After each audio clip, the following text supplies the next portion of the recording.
मैं यहाँ, मेरा नाम है घनश्याम पांडे। मैं यहाँ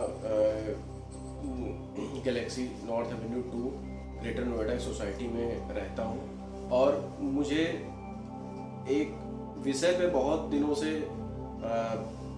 चर्चा करना था, पूछना था कि इस विषय को कैसे शॉर्ट आउट किया जाए। मैंने बहुत जगह कंटेंट वगैरह सब कुछ सर्च किया, बट मुझे ऐसा कुछ मिला नहीं। मेरे भी बच्चे हैं, वो पढ़ाई करते हैं। पढ़ाई करते समय मैंने देखा है अक्सर कि बच्चों को पूरी तरह से याद नहीं होता है, मेमोराइज नहीं कर पाते हैं। और मैं भी बच्चों को पढ़ाता हूँ, मेरी एक हॉबी है पढ़ाना। एज ए टीचर मैं पढ़ाता हूँ पार्ट टाइम। बट मैं देखता हूँ कि बच्चे, चाहे छोटे बच्चे हों चाहे बड़े बच्चे हों, युवा वर्ग हों, आजकल के दौर में उनको किसी भी चीज़ को मेमोराइज करना बहुत मुश्किल होता है। खास करके जब कोई बड़ा एग्ज़ाम या कोई कंपटीशन की तैयारी करते हैं तो वो डिस्टर्ब हो जाते हैं, वो मेमोराइज नहीं कर पाते चीज़ों को। किस तरीके से, प्रॉपर तरीके से करना चाहिए, कब करना चाहिए, इनको इसका कोई ज्ञान नहीं है। तो हम इन सब चीज़ों के लिए हमारे सामने प्रस्तुत हुए हैं आचार्य उत्कर्ष जी, और जो वेदों के और वेद पुराण संस्कृत के बहुत अच्छे ज्ञान रखने वाले हैं। और इन्होंने अपने कार्यकाल में मोटिवेशनल स्पीकर की तरह भी बहुत लोगों को मोटिवेट किया है।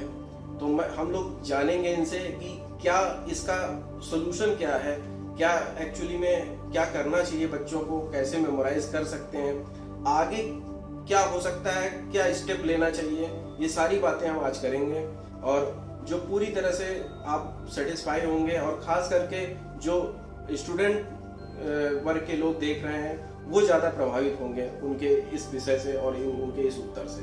तो चलिए बात करते हैं इनसे। जी सर। राधे राधे। आपका प्रश्न है कि बच्चे जो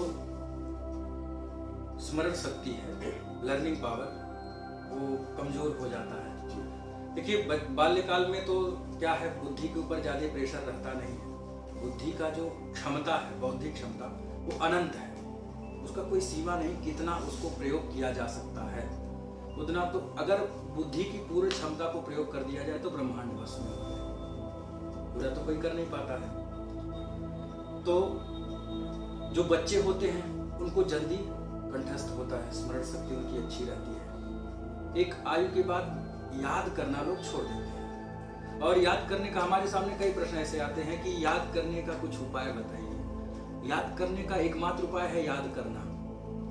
अगर आप याद करेंगे तो ही आपको याद होगा। हाँ, थोड़ा बुद्धि वीक होने से कंठस्थीकरण धीरे होता है और भूल जाता है, लेकिन लगे रहने से धीरे धीरे बुद्धि तेज हो जाती है। जैसे हमारे यहाँ, मैं एक उदाहरण देता हूँ। गांव में पालन पोषण हमारा हुआ है।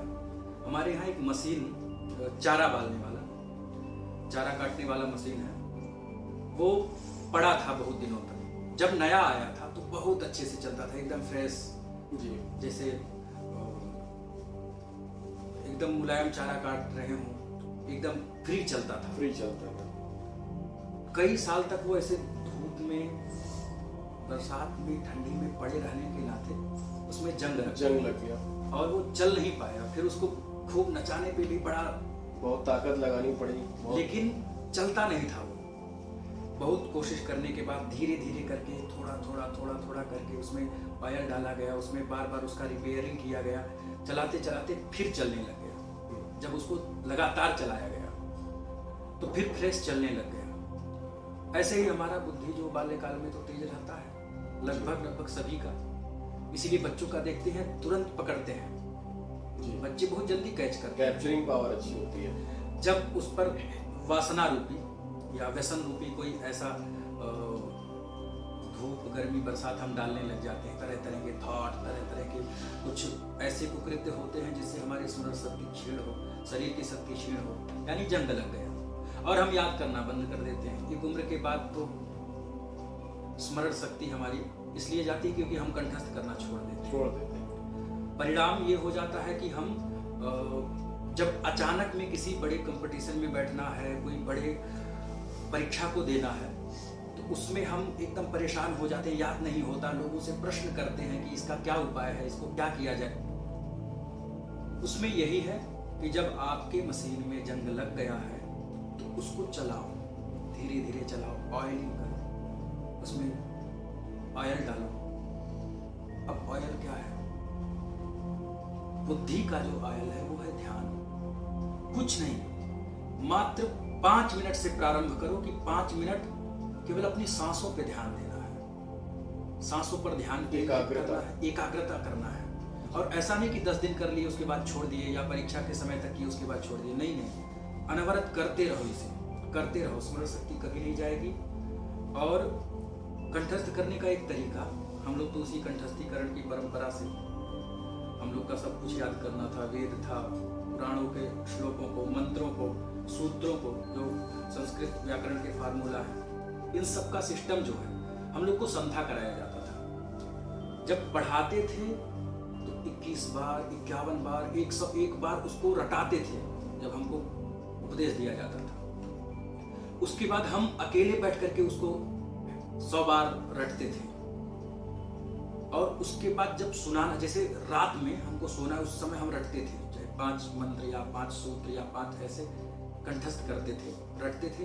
फिर सुबह उठ करके 3 बजे हम लोग जग जाते थे, फिर हमको वही काम करना था। फिर उसके बाद सुनाने से पहले इतनी ही संख्या में, 100 की संख्या में हम रटते थे, तब सुनाते थे धारा प्रवाह, जिससे हमें रुक जाता था, टिकाऊ हमको स्मरण शक्ति होती थी, टिका रहता था हमारा मंत्र। ऐसे ही बच्चों को जो याद करना छोड़ दिए हैं उनको ऐसे ही चालू करना चाहिए। जैसे कोई फार्मूला है, 10 की संख्या में ले लिए, कोई लेसन है, उसको 10 बार पढ़ गए रात को सोते समय, सुबह फिर उठते ही प्रातः काल ब्रह्म मुहूर्त में उठना सबसे इंपॉर्टेंट है, उसको फिर 11 बार, 21 बार, जितना हो पाए। फिर उसके बाद दिन भर में 2 बार और वही, उसे संथा मान लीजिए, उसको करते रहना है। 3-4 पार्ट में आप ऐसा कर लेते हैं, तब आपको स्मरण शक्ति याद रहता है। 100 बार रटने से जिह्वा पे आ जाता है, 1000 बार रटने से एकदम याद रहता है, निद्रा में भी कोई पूछ ले तो आप सुना ले जाएंगे।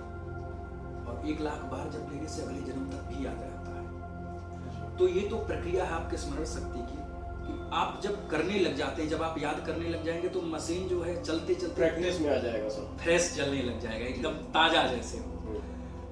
और इसमें एक उपाय है, याज्ञवल्क्य की शिक्षा में है कि त्रिफलाम लवणाक्ताम वै भक्षयेत् शिष्यकः सदा। त्रिफला होता है आंवला, हरण, बहेड़ा, सेंधा नमक मिला करके अभी से चालू कर देना चाहिए, अपने बच्चों को खिलाना चाहिए। जी। काशी में एक श्री किशोर गुरु जी हैं, प्रोफेसर हैं, वो नित्य ही खाते हैं और अभी भी बाल्यकाल से ही वो खाते रहे हैं। उनकी स्मरण शक्ति बहुत तेज है।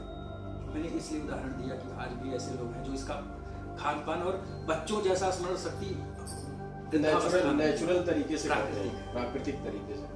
और क्षीण मेधा जनन्य सा, जो मेधा क्षीण हो गई है, जो बुद्धि क्षीण हो गई है, वो पुनः उपज जाती है और उसका बड़ा लाभ होता है, स्मरण शक्ति बढ़ जाती है और अनवरत उसकी स्मरण शक्ति बढ़ती रहती है।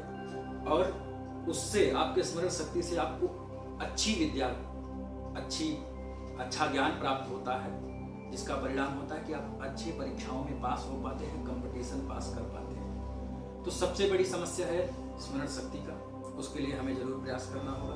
और उसका एकमात्र उपाय है, याद करने का एकमात्र उपाय है याद करना। गाड़ी जो आपकी रुक गई है, चलाते चलाते जाइए, चलते रहो, रुकना नहीं है, जलते रहो, बुझना नहीं है। सूर्य उदय होगा, प्रकृति प्रकाशित होगी, विश्व दर्शन करेगा, संस्कृत उद्भासित होगी, संस्कृति उद्भासित होगी। शांत रहो, कुछ कहना नहीं है, चलते रहो, रुकना नहीं है।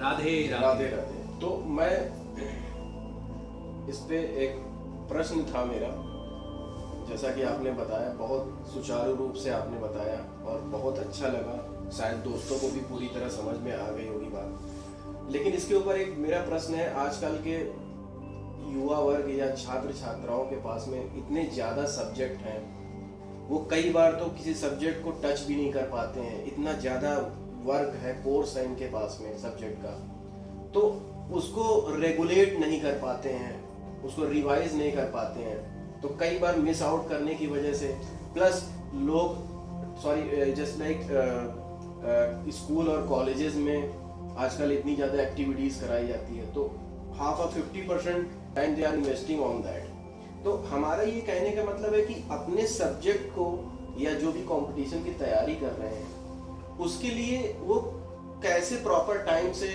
उसको रेगुलेट कर पाए जिससे वो याद कर, क्योंकि हमें तो 50% टाइम अदर्स चीज़ों में देना है, that is also the important part of the life.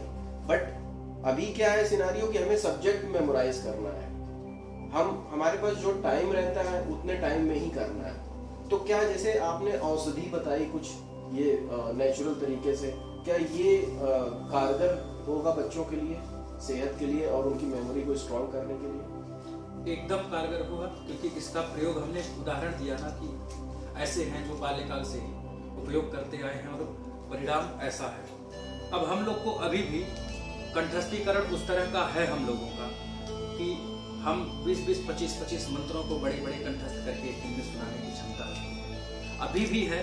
किसी विषय पर अगर प्रवचन करना है, 1 घंटा अगर हमने विषय को देख लिया है तो हम 4-5-6 घंटे तक उस विषय को अच्छे से समझा पाने का जो हमारी क्षमता है वह हमारे गुरुओं के माध्यम से ये चीज हमको प्रदान किया है और इसको हम पाए हैं। और उसका परिणाम ये है, केवल पढ़ी हुई बातें नहीं है, ये अनुभव में है।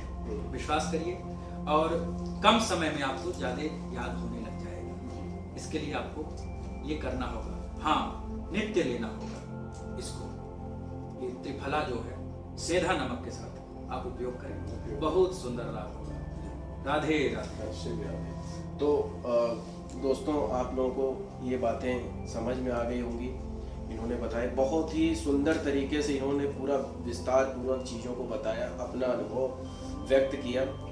और हमें आज के सिनारियों में जो हम लोग फेस कर रहे हैं तमाम तरह की चीज़ों को, तो हमें ये चीज़ें ज़रूर उपयोग करनी चाहिए, क्योंकि हम अपनी संस्कृति को भूलते जा रहे हैं, उसको भी हमें अपने अंदर उतारना पड़ेगा और गुरु जी की बातों को भी ध्यान देना होगा। आज का बहुत अच्छे तरीके से इन्होंने सुंदर तरीके से डिस्क्राइब किया चीज़ों को, और इन्हीं का मैं बहुत तहे दिल से शुक्रगुजार हूँ। आप लोगों को भी ये वीडियो देख के बहुत पसंद आएगा। जय श्री राधे, श्री राधे, जय श्री राधे।